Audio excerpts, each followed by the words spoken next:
que là ça touche sans que ça frotte sur les roues.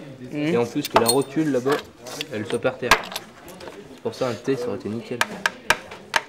Bah construis un T, s'il arrive du carton.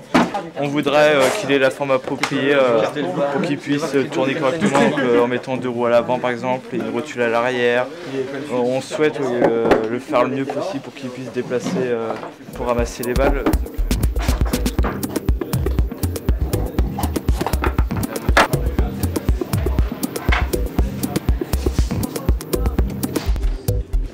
C'est un projet que nous menons avec les élèves de terminale scientifique qui font l'option sciences de l'ingénieur.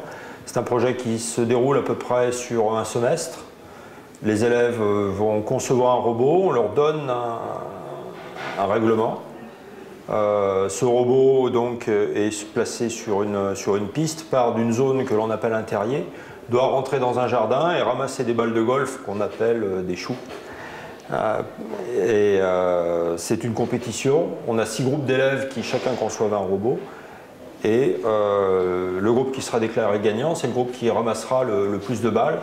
Après diverses épreuves, épreuves individuelles et épreuves à 1 contre 1.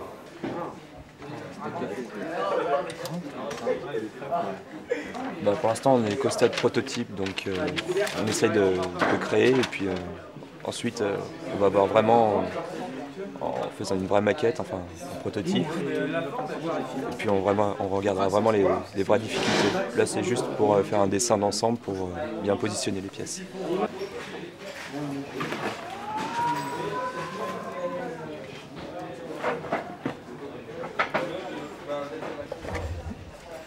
Et ben c'est là où c'est le cerveau du robot en gros. C'est grâce à ça que le programme peut être réalisé par le robot.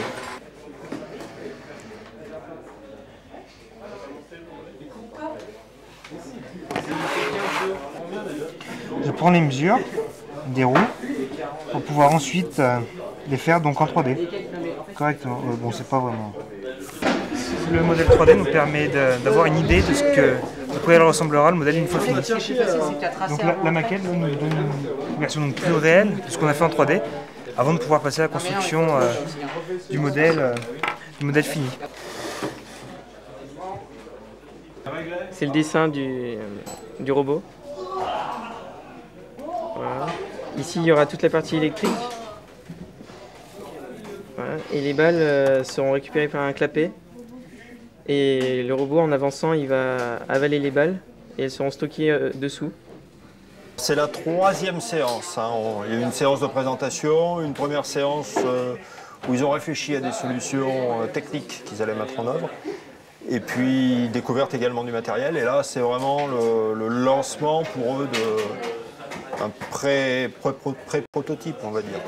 Alors les difficultés majeures, plusieurs difficultés. D'abord au niveau mécanique, c'est arriver à faire une structure qui soit relativement fiable, ne serait-ce qu'au niveau de l'accrochage des roues, au niveau du volume du robot pour intégrer les différents composants qui vont être à l'intérieur.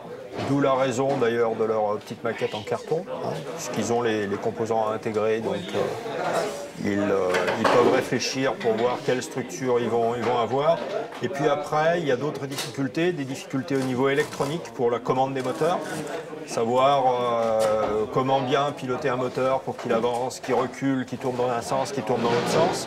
Ils vont se rendre compte aussi qu'il est très difficile de faire aller un robot en ligne droite. Les robots ont tendance toujours à dévier dans un sens ou dans un autre, ça ils ne le savent pas encore, mais ils vont s'en rendre compte au fil de leurs expériences. Et puis il y a un problème aussi au niveau de la programmation, puisque ce sont des robots autonomes, ils ne sont pas du tout pilotés. Le robot, une fois qu'on a appuyé sur le bouton marche, il va évoluer tout seul sur le circuit.